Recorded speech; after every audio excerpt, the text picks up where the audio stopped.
વિક્ષેપાદ અથવા અશક્ત્યાદ પ્રતિબંધાદ અપી ક્વચિત નિબંધમાં શ્રી મહાપ્રભુજી આજ્ઞા કરે છે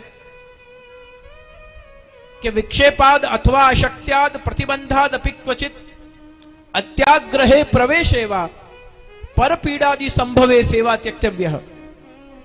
જે મહાપ્રભુજી સર્વદા સર્વભાવેન ભજનીયો વ્રજાધિપ, સ્વરૂપ સેવા ન થાય તો નામ સેવા કરજો. યેન કેન પ્રકારેણ ઠાકોરજીના ચિત્રજી પધરાવજો. મિશ્રી ભોગની સેવા ન થાય તો ચણસ્પર્શ સેવ કરાવજો. ચણસ્પર્શની સેવા ન થાય તો દર્શનિયા પધરાવજો. યેન કેન પ્રકારેણ ઠાકોરજીની સેવા કરો કરો કરો, સેવા કરો સેવા કરો સેવા કરો. દરેક પ્રવચનોમાં આપ આ વાત સાંભળતા હશો, દરેક કથાઓમાં આપ આ વાત સાંભળતા હશો. કારણ કે પુષ્ટિ માર્ગનું મૂળ ધર્મ જ ભગવત સેવા છે. સર્વભાવેન ભજનીયો વ્રજાધિપ. પણ અહીંયા શ્રી મહાપ્રભુજી બીજી વાત કરી રહ્યા છે, સેવા ત્યક્તવ્ય. આવી 5 પરિસ્થિતિનું નિર્માણ થાય તો એ ભગવદીએ સ્વરૂપ સેવાનો આગ્રહ છોડીને અને પછી નામ સેવાનો આશ્રય કરવો જોઈએ. વિક્ષેપાદ, આપણી ભગવત સેવા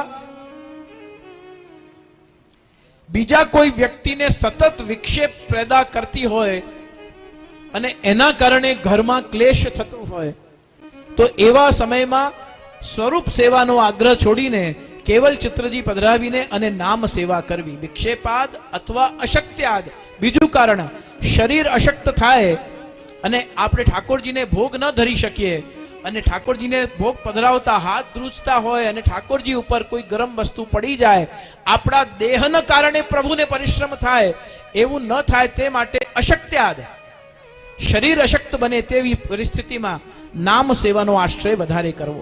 એટલા જ માટે આપણે કાલે ચર્ચા કરી હતી કે સ્વરૂપ સેવા કરો કે નામ સેવા કરો, બંનેના પરિણામ ફલમાં કોઈ પણ પ્રકારનો ભેદ, બંનેમાં ભગવદ પ્રાપ્તિ છે. વિક્ષેપાદ અથવા અશક્ત્યાદ. ત્રીજું પ્રતિબંધાદ અપી ક્વચિત. પ્રતિબંધ એટલે કે ઘરમાં 2 વ્યક્તિ સેવા કરતા હોય ને બીજા 4 વ્યક્તિ એના વિરોધમાં હોય, એમને એનું અણગમો હોય કે આ બધું તમે શું માંડ્યું છે, આ બધું શા માટે તમે કર કરો છો, કેટલું બધું સમય બગાડ થાય છે આમાં, કેટલા બધા વર્કિંગ અવર્સ આપણા બધા આમાં જાય છે, એવું બધું વિચારનારો પણ વર્ગ હોય છે. પ્રતિબંધાદ અપી ક્વચિત. અને એ આપણું સેવાના લીધે એ આપણું અનાદર કરે, આપણા માટે અપમાન કરે, આપણા માટે કંઈક હસી મજાક કરે, આપણને ટોન્ટ મારે, આપણને ઉપહાસ કરે, એ બધું સહન કરી લેવું. એ વૈષ્ણવે, એ ભક્તે, દરેક ભક્તે સહન કર્યું છે અને આપણે પણ એ બધું સહન કરી લેવું. પ્રતિબંધાદ અપી ક્વચિતનો અર્થ શું થયો?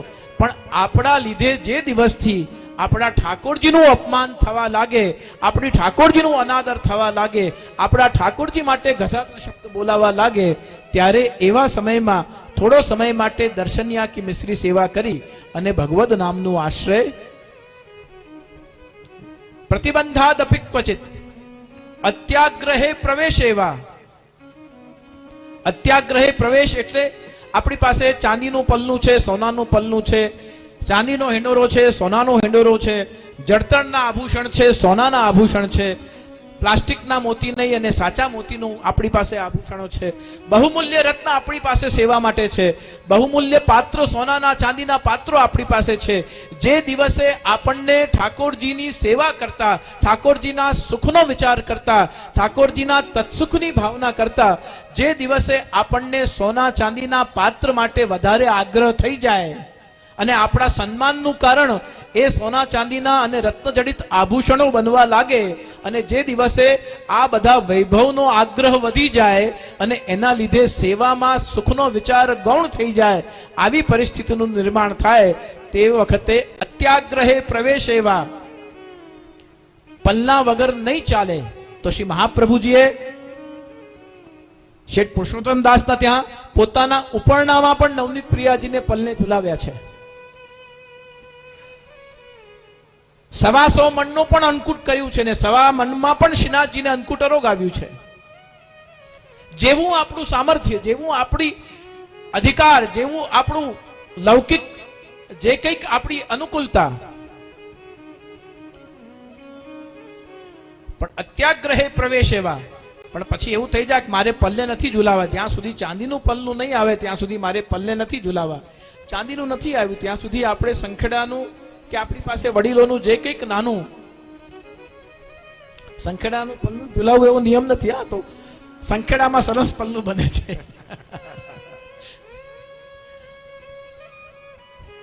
પણ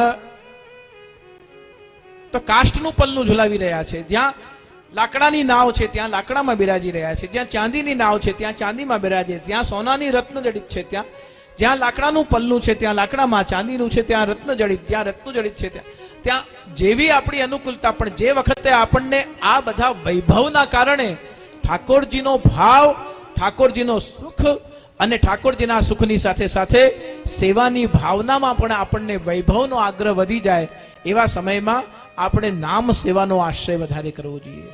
વિક્ષેપાદ અથવા શક્યાદ પ્રતિબંધાદ અપી ક્વચિત અત્યાગ્રહે પ્રવેશેવા પરપીડાદી સંભવે સેવા ત્યક્તવ્ય. અને આપણી સેવા બીજા કોઈને સતત પીડા આપતી હોય અને કાયમ સેવા કરતા કરતા પણ એનું બોલ બોલ થયા કરતું હોય, સતત એ સેવામાં એ વ્યક્તિના વિઘ્નના કારણે એને પીડા થતી હોય અને પછી એના કારણે સમાજમાં આપણું ઉપહાસ બીજી રીતે થતું હોય, એવી પડપીડાદી સંભવે એ પ્રકારથી જ્યારે આપણા જીવનમાં ગતિ આવે, સ્થિતિ થાય, ત્યારે ભગવદ નામાશ્રય કરવું, સ્વરૂપ સેવાનો પ્રકાર સૂક્ષ્મ લઈ આ બધી પરિસ્થિતિઓનું નિર્માણ ન થતું હોય તો જેમ આપનું સામર્થ્ય હોય, જેમ ગુરુ આજ્ઞા કરી હોય તે પ્રમાણે યશોદાજીના ઘરે ઠાકોરજી બિરાજે છે તેમ આપણા ઘરે પ્રભુ આપણા નંદાલયમાં બિરાજી રહ્યા છે, એ ભાવથી સેવા કરી શકાય. તો આ પ્રકારે સંપૂર્ણ સેવાક્રમમાં નંદરાયજીના અને જશોદાજીના ઘર પ્રમાણે પુષ્ટિમાર્ગીય સેવાનો ક્રમ શ્રી મહાપ્રભુજીએ, શ્રી ગુસાઈજીએ આ બાધિત કર્યું છે અને એનું નિર્માણ અદ્યાવધિ આજે પણ આપણે આપણા ઘરોમાં એ અષ્ટાયામ સેવા પ્રમાણે, એ જ દૂધઘર મિશ્રી અંસખડી આદિની સેવા પ્રમાણે, એ જ ઝારીજીને ભરીને અને એ જ આચમન મુખવસ્ત્ર કરાવી, એ જ સુખશૈયા ઉપર પ્રભુને પોડાવી જગાવીને, એ જશોદાજીના ભાવથી, વ્રજભક્તોના ભાવથી, વ્રજભક્તોની કાનીથી આપણે ભગવત સેવા કરીએ છીએ.